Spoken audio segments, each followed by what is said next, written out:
ladies and gentlemen, time for a bit of your YouTube exclusive WWE Raw review. I'm, of course, Aeron, as you all know, but for the first time for a while, I thought it'd be nice for us to have a little co-host. So please let me introduce to you Canada's second favourite cleaner. And no doubt looking forward to the passing of this fucking stupid virus is podcast in the bank holder, but yet to cash in because I've invited him, you see. So therefore he hasn't cashed in. Kyle Wilkinson. I would just like to mention it's a two-time winner. No big deal though. It's no big deal. Just the first time two-time winner. Yeah. Yeah, it's just going to be a regular thing. I hope most people get used to it. Yeah, I mean, if you listen exclusively on YouTube, then you're probably thinking, what the fuck is he talking about? For our competitions for every pay-per-view, when you send in your predictions, you can win the opportunity to have a podcast in the bank and cash it in and join us on the podcast. This shit really works. It's a bit like the JR adverts, isn't it? From what is it? What's his podcast called? Podcast One, is it? Where he goes, hey, Terry, let me tell you about DDP Yoga. Now, when I first started using this stuff, I didn't know whether it was a shoot or a work. Just believe it or not, the podcast in the bank is a shoot, and it does work.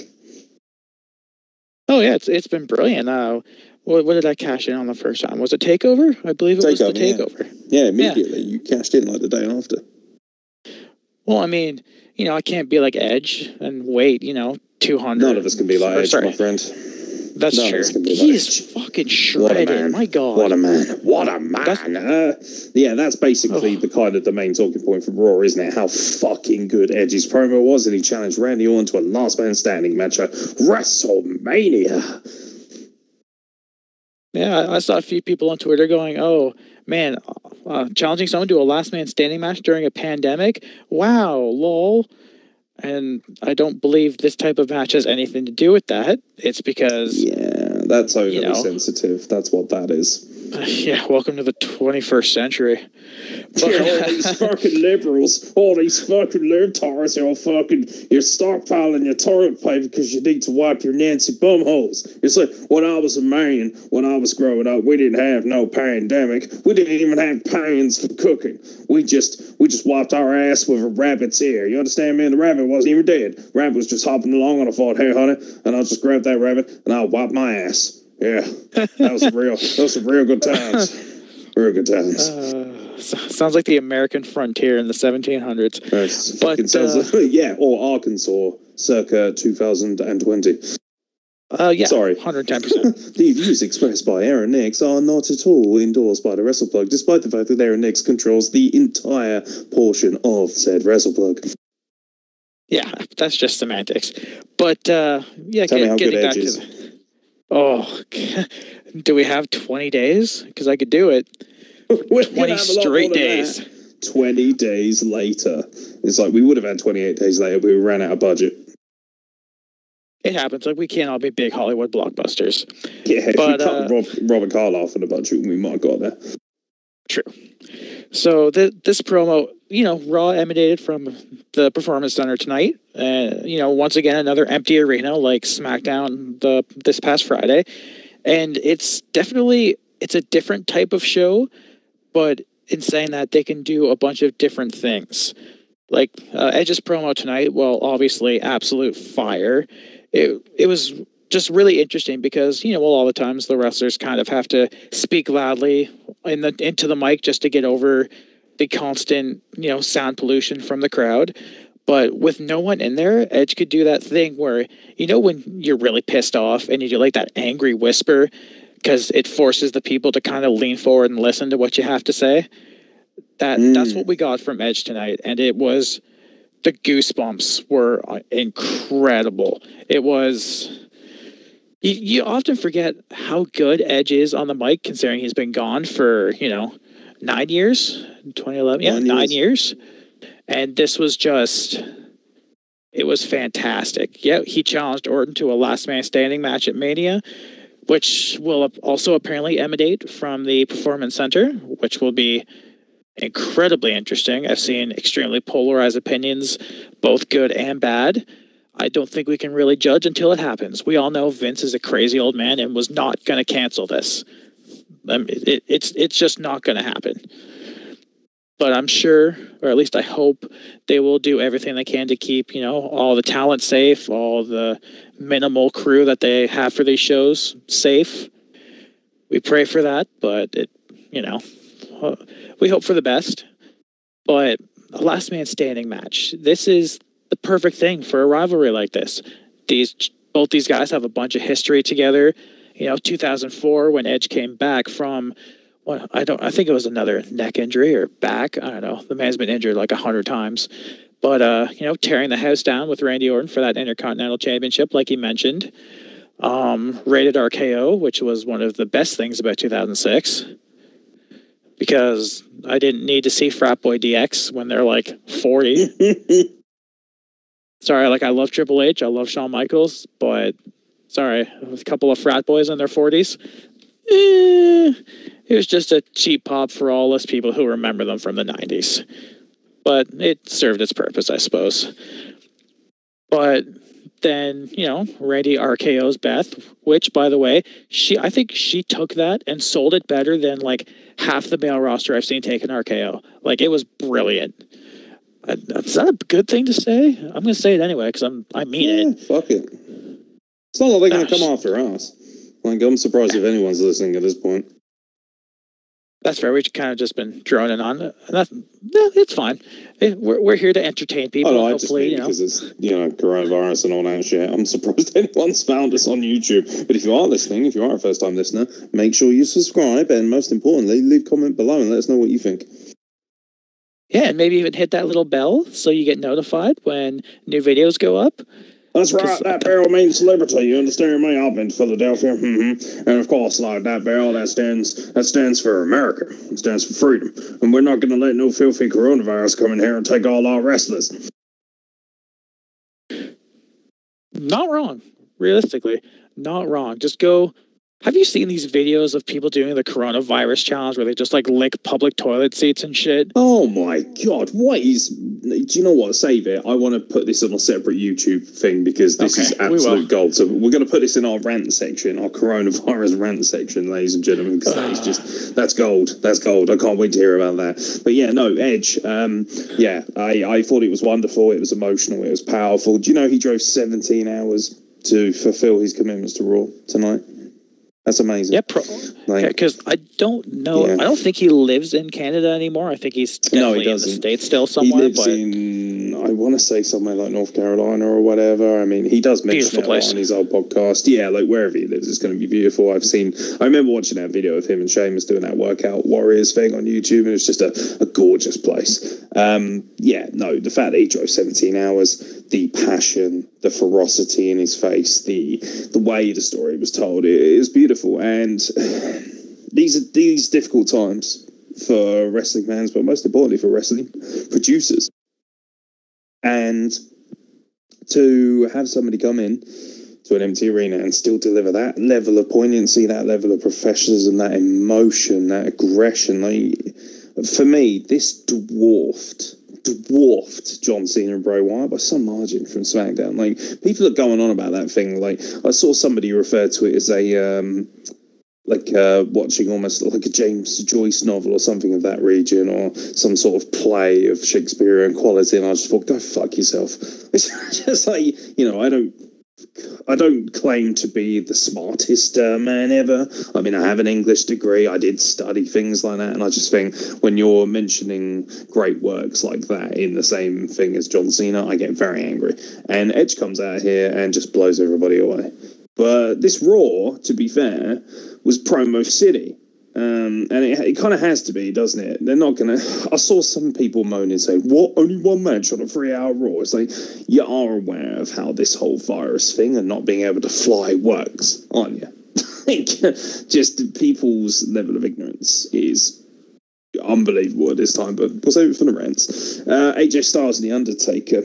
We got a much more stripped back Undertaker. I don't think he was interested in his entrance because... was writing out a tweet as I was live tweeting it saying, for fuck's sake, Undertaker, this is the smallest arena you've ever been in, so please don't take 10 minutes to get to the fucking ring. And he doesn't. I don't even think it took 10 seconds. No, I didn't even get a chance to finish the tweet. And I thought, okay, fuck it, and I just deleted it, because here he is, he comes storming down, he flips the table over, and they immediately go to commercial.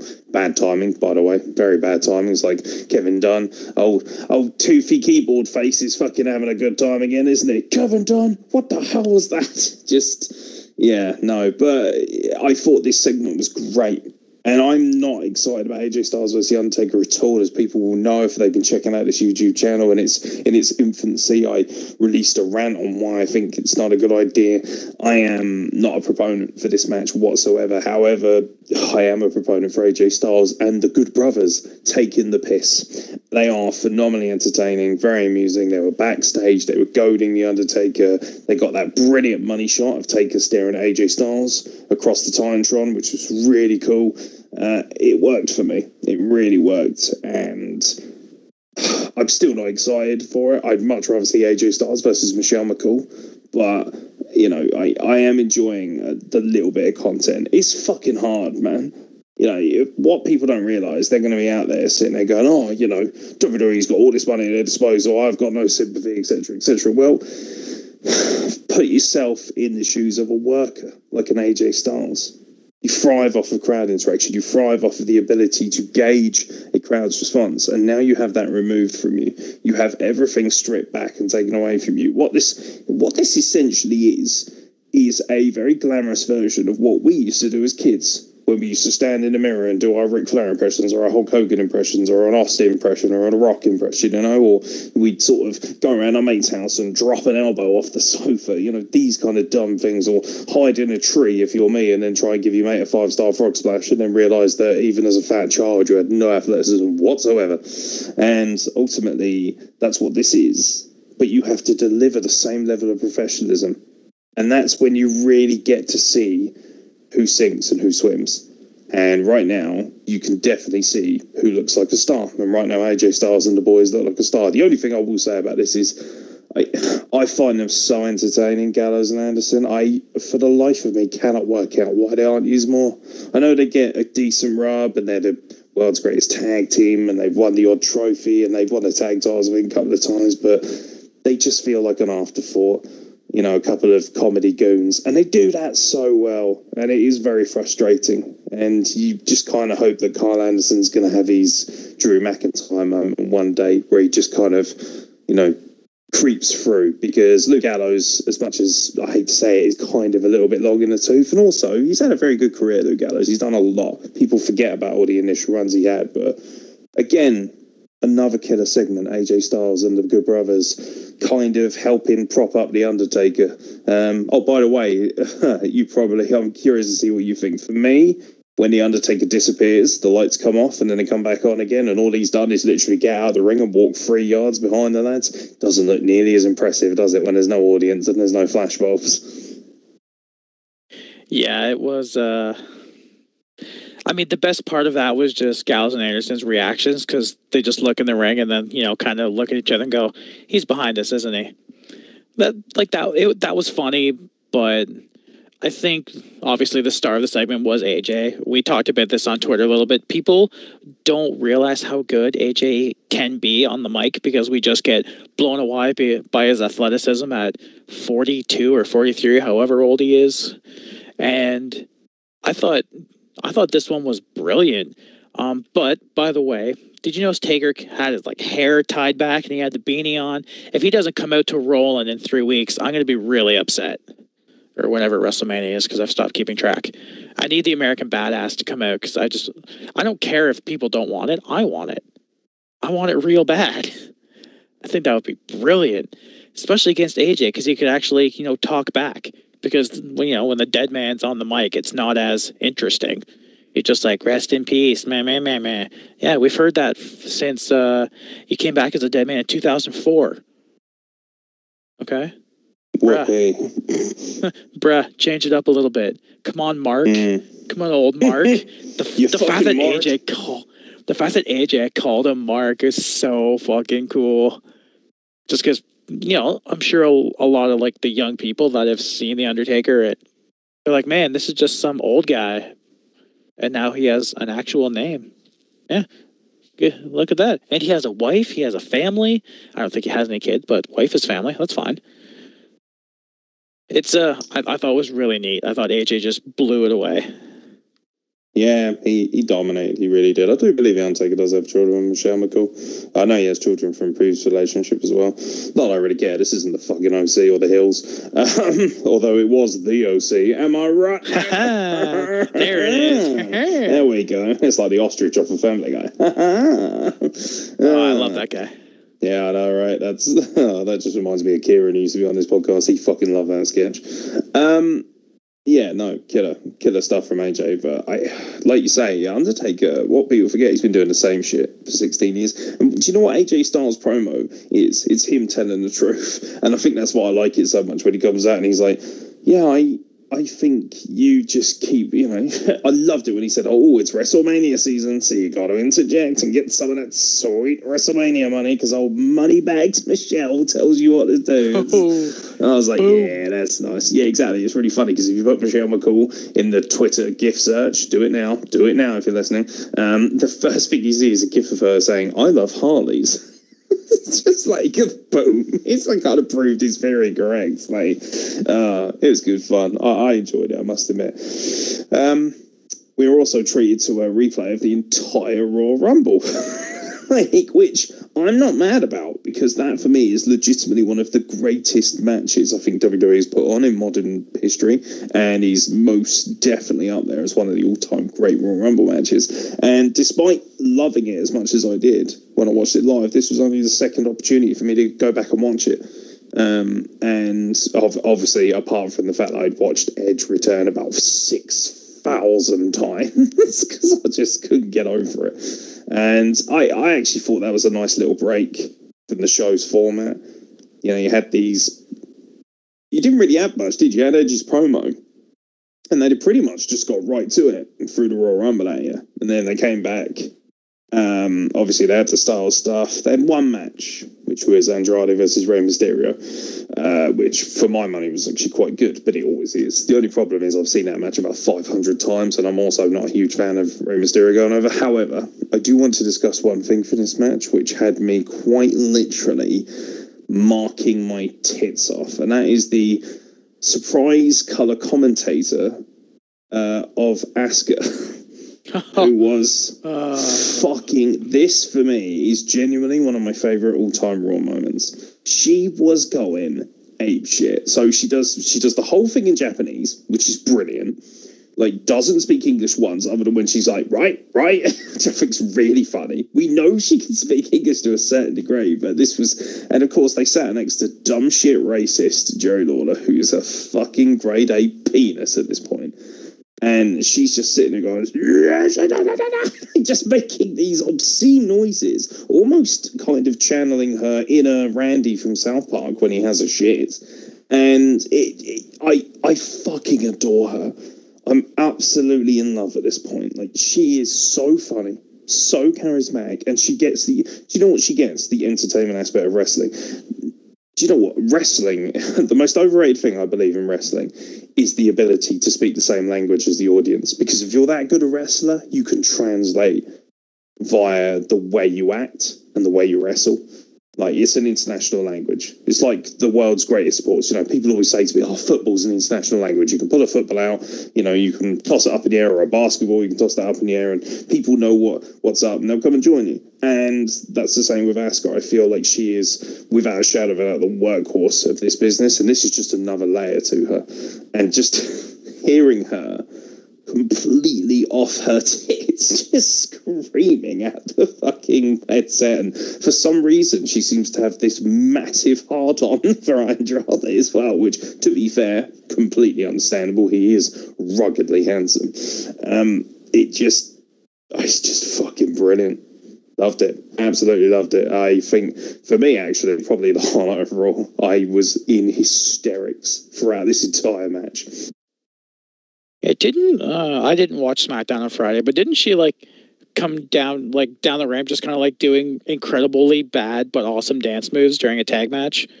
Yeah, she interrupted the opening match from last week's SmackDown was Alexa Bliss and Nikki Cross versus Sasha Banks and Bayley, and she came out and saved us with her hilarity and comedy. And yeah, she just seems to be. She obviously lives in this area. That's what I'm assuming, because she's available for these shows, and I've noticed, as you probably noticed, there's not that many talents that seem to be available due to travel restrictions and things of that nature. And yet, here we are, and Asuka seems to be just the comedic workhorse right now. So I'm assuming she's based in Florida for whatever reason. I know that a lot of them, when they come out of NXT, choose to just, I suppose if you've already got a house there, you're not just gonna, unless you get a big payday, the big WrestleMania payday, brother, you probably just think, fuck it, I'll just stay around this area. So with the Performance Center being where it is, and with there being so many localized talent, it's actually quite a cool idea. This would have been a really good opportunity, actually. One thing I will say as an aside, considering how much of the NXT talents are based in that area, if not all of them, because obviously that's where they, Full Sail's just down the road, isn't it? I'm surprised they haven't made more use of them and had more matches fill in. This would have been a really good opportunity to use SmackDown and particularly Raw to help elevate their status. Because don't get me wrong, I like rewatching the Royal Rumble, but that was like, what, an hour and a half's worth of their television? You could have quite happily thrown out some really cool spectacle matches or some great like developmental style matches to just try and buffer your product a little bit. And that would have been my personal preference, but they're doing their best. They're doing their best. And I don't want to give WWE too much shit, because I will do, absolutely, if I think they've done something wrong. But in this situation, it's difficult, and we'll probably discuss it, like I say, on the separate YouTube thing. But ultimately, I did find this Raw very entertaining, and Asuka kind of punctuated that for me. Yeah, absolutely. Like, there's, I know a lot of people are probably shit talking about, like, oh, I can't believe they're still running shows even with minimal staff. Like, they're still a business. They're still a sports entertainment business. And honestly, excuse me, for these 3 hours, I was entertained. It was a good show. The one match we had, we all know, if you guys have listened to the podcast, I'm a really big Rey Mysterio fan. As a kid, he was my absolute favorite. Rey Mysterio? You know that guy? No idea. I have heard that you like Rey Mysterio. Do you know what I've also heard? I've heard that Britt Baker is a dentist. No fucking way. I know. I'm mind blown. Quite literally. Man, I got some questions, I guess, then. But how I can better improve my dental hygiene. Maybe I'll even bring her a coffee. Some sort of Starbucks. Some Starbucks. I like how her voice just changed into Nikki Miller there. Like, Brie, I'm so sick of all this shit. And then, like, Natalia came out to me and she was giving me so much fucking attitude. I was like, fuck you, bitch. I'm like a total diva. I don't need to fucking wrestle. Oh, that's... Man, imagine if we could keep that going for 30 minutes. I was going to say, I'm just going to do that for the rest of the show now.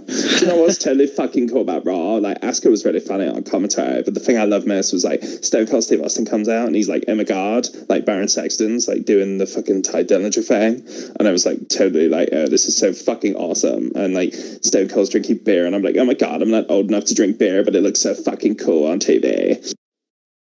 Bitch, shut up. You're just, like, so basic.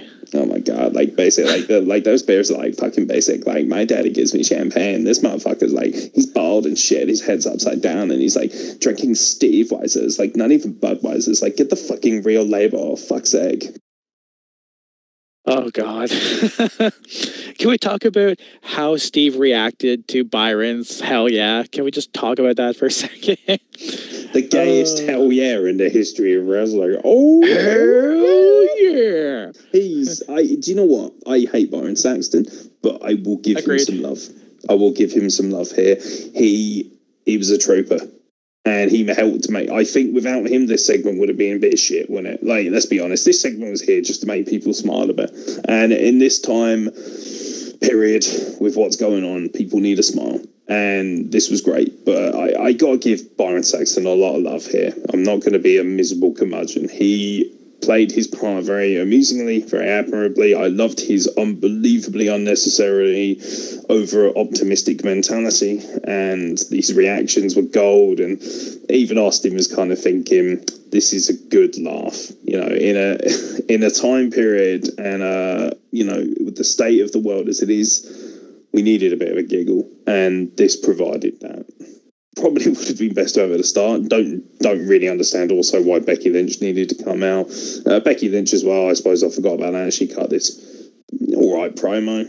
She dialed it back a bit, left off the whole, oh, Mickey, if I'm fucking Irish. Like, she sort of dialed that shit back, and, you know, when you do that, actually, she sounds far better as a talent, excuse me. And, yeah, no, she came out and she had a few Steve Wises as well. So all's well that ends well, I guess, on Raw, especially when Byron takes 2 stunners for the cause. And his ridiculous Red Sox and like his flood pants, but didn't matter. He's like just kind of like the nerd at the table, honestly. Like I'm not a Byron Saxton fan. I never really have been, but you're right. He was a trooper tonight. He definitely made that last segment the best, because Austin's a real, like most wrestlers are, you kind of feed off the crowd, but a lot of Austin's stuff is like call and response. And you can't really do that when no one responds.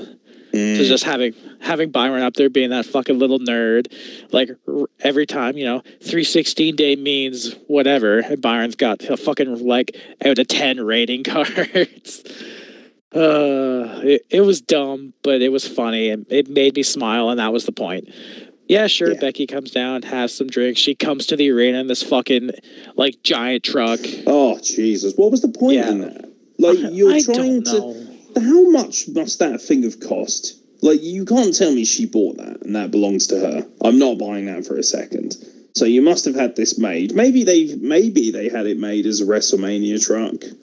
He was going to pull one of the main trucks, and maybe they thought probably best to get some use out of it, because obviously they're not having WrestleMania at the big show anymore, so they don't really have any use for all these big production trucks anymore, do they? So maybe they just thought, fuck it, we'll make use of it. It's got Becky's face on it, get her to drive it.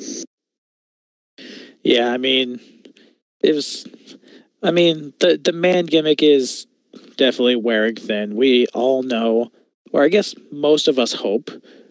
Actually, I think we're probably in the minority. I'm going to keep going down the list here, but I know you and I are among the few that would like to see Shayna break her arm or, you know, choke her out. Yeah, because she needs that's a break. It's the only logical way this story can literally end. And metaphorically, she needs a break. Shayna Baszler for me is the best women's heel. For my money, and I've said this on YouTube before, and our good buddy Nails, WrestleNalia, she chimed in and sort of said that she was kind of in agreement. I believe Shayna Baszler is the best heel in the history of women's wrestling, at least in the modern era. Yeah, I don't think that can be questioned. Like, her promos are incredible. They're letting her swear. Oh no, but she hasn't got any charisma, mate. Do you understand this? The Becky stands have said she doesn't have any charisma, you see, because cage fighters, right? They need to all be like Conor McGregor. She shouldn't be a death machine. She needs to come out wearing fucking, you know, scrappy-doo fucking fur coats and dumb shit sunglasses. Did you not get that? Did you not get the memo about the whole charisma thing, mate? Because all the stands like, oh my god, like Becky's so great because she's so vibrant and cool, and because I've been told to like her, so I'm like totally fucking brainwashed like a cunt, and like it's so cool, but like fucking Shayna Baszler disgusts me because she doesn't look feminine enough, and she intimidates me because she's probably got a bigger penis than I do. I mean, she's definitely got a bigger penis than a bunch of Becky fans. No question. Absolutely. She's someone else. I find her very attractive, actually. Not gonna lie. I actually find Shayna Baszler very attractive. The power and the precision of her is just... Well, it's frankly arousing. Shayna is what it is. Please don't kill me. She's just fucking awesome, and I fail to see how anyone wants. So Becky Lynch, right? Like, everyone's going on Twitter and saying, "Oh, Becky Lynch, you know, I want her to retain because she's the man." It's like, great, okay, she retains. Then what? There's no one left. Would you want? And everyone was like, "Oh, well, I want someone like Bianca Belair to challenge." But if Shayna Baszler can't fucking beat her, why should I believe in the wildest moons that anyone like Bianca Belair can take her? Shayna Baszler is the one person who could fucking destroy her. And to be honest, I don't want that match to be that competitive. But that's another rant. But we picked up a few of those topics tonight. Yeah, there's plenty. Well, the great thing about YouTube is you can splice them in at your leisure. So if you guys are interested, feel free to leave comments and let us know, because we are trying to push the brand and get it going, especially as Facebook are being complete dicks at the moment about our Facebook page. So yeah, thanks AEW. Oh, and thank you High Spots as well, you fucking cockwombles. Just saying. I thought Raw was quite good, actually. I thought it was really entertaining. And bearing in mind, it's 3 hours. And it's in a performance center with no fans, no pomp and circumstance. There's no pyros, no nothing. And for them to still deliver these kind of quality segments, do you know what tonight proved? That you don't actually need that much wrestling to have a good show. And that's kind of sad in one way, but in another, it's really indicative of the modern era of wrestling. You know, wrestling just isn't really wrestling anymore, and it's not really needed to get your point across. And let's be fair, most people watch WWE because they want to be entertained, not because they want to see good athleticism. Yeah, that's people want that. You watch NXT, AEW, New Japan, but those are the what the marks are looking for. WWE is sports entertainment. Sure, they've said the word wrestling on air a few times, but they're there to elicit some sort of response, be it laughter, anger, sadness. And tonight really proved that they can do that even in the worst of circumstances. So I definitely give a lot of props to WWE for giving us. I didn't watch SmackDown, but I heard it was very entertaining, especially Triple H with Michael Cole. I heard that was fucking great. And then just like Byron being the nerdy little kid, and yeah, I think they're doing very well. They're doing a great service for us as the fans, because it gives us something to distract us from all the shit that's going on in the world right now. And honestly, we really need that, because some people are blowing it way out of proportion. Yeah, the whole idea and the whole ethos of WWE, despite so many horrible people involved and so many horrible things that the company has done, it's always been about letting people escape from the reality for a little bit, and that's essentially why they're doing what they're doing and trying, to find some way to give people a bit of an escape, because this still means that people can sit down with their families or their friends or whatever. They can put their feet up and they can stick on a headset or whatever, and they can watch at least a little bit of Raw in the format that they know, even if it is in a smaller and different arena. And that has to be commended.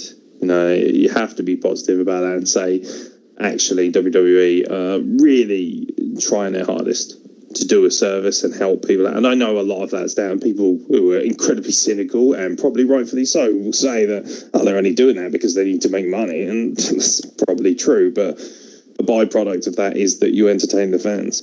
And, it's not the same when there's no fans there. It really isn't. But full credit to Raw. I thought it was quite good. I thought it was quite entertaining. But we'll leave it at that, ladies and gentlemen. We're going to crack on now and provide some more stellar YouTube content via the nature of ranting. So if you want to get involved with that, make sure you turn on those lovely subscriptions. Hit that lovely bell icon so you get notifications. Make sure you subscribe. Make sure you like the video. Make sure you comment if you like it. And most importantly, share it with your mates. Let them know that we're now on YouTube as well. And if you don't have a YouTube account, and you've heard us mentioning YouTube via the audio podcast, what the fuck is wrong with you? Everybody's got fucking YouTube. All your thumb out your ass. Red and white, bruv. It's not hard to see, is it? Anyway, it's early. Cut me some slack. It's like 4 minutes past 4 in the morning and I still haven't slept, because I am giving you people every last drop of my blood and my sweat and my effort. That's crazy, because it's only like 4 past midnight for me. It's quite funny, isn't it? We're getting closer in terms of time frames. I think for a laugh, we should say that the coronavirus has killed daylight savings, and then put our clocks back further, so that we just, and what we slowly do is align our times with the States. So even though it'll be like, oh, it's midnight here. in Great Britain and the daylight is out. It would just be fucking stupid. It'd be a good laugh, though. But yeah, I bet you someone would believe it, too. Carl Wilkinson, it's been a pleasure having you on here, mate, and I look forward to ranting in but a few minutes. Oh, kayfabe, sorry, kayfabe, that'll drop later. Kayfabe can I say that to you? It's still real to me, damn it. You gotta remember, Carl Wilkinson, that if you come on this podcast, I kick out of one, brother. Oh, brother. Oh. Yeah, everyone, thanks for listening. Amir, thanks for having me. If you guys have anything you'd maybe like us to rant about, drop them there in the comments below. I'm sure we could come up with, between a half hour, 45 minutes of things that we could say about your particular topic. Pretty much like that Family Guy episode of Peter doing what grinds my gears. Except it will be uncensored and probably funnier. I'm going to say funnier. We're going to go with the full Raw thing there. Like, when Macho Man used to say at the beginning of Raw, it's uncut, uncensored. Ooh, yeah. I wish. I still got a bit of a cough. Don't worry, I'm probably not infected. So my impressions aren't great. All right, we'll leave it at that. Ladies and gentlemen, I hope you enjoyed the Raw review. We will be back with NWA Power next, because that will be on tomorrow, because thank God for us, that was pre-taped. And yeah, keep an eye on the ranting sections. Please, if you are listening, tag some friends, let them know about it. We work so fucking hard, and we don't want money. We don't want, fucking any fame or anything. We just want people to enjoy it and have a bit of a laugh and turn people onto our brand of stupid humour and our hilarious reviews of wrestling. This Wednesday actually, is the Wrestle Plug 3rd year anniversary. So we'll bring you some unique content for that as well. But for myself and Carl Wilkinson, take it easy, and we will be back very soon with some more fucking hysterical content from this insane wrestling world.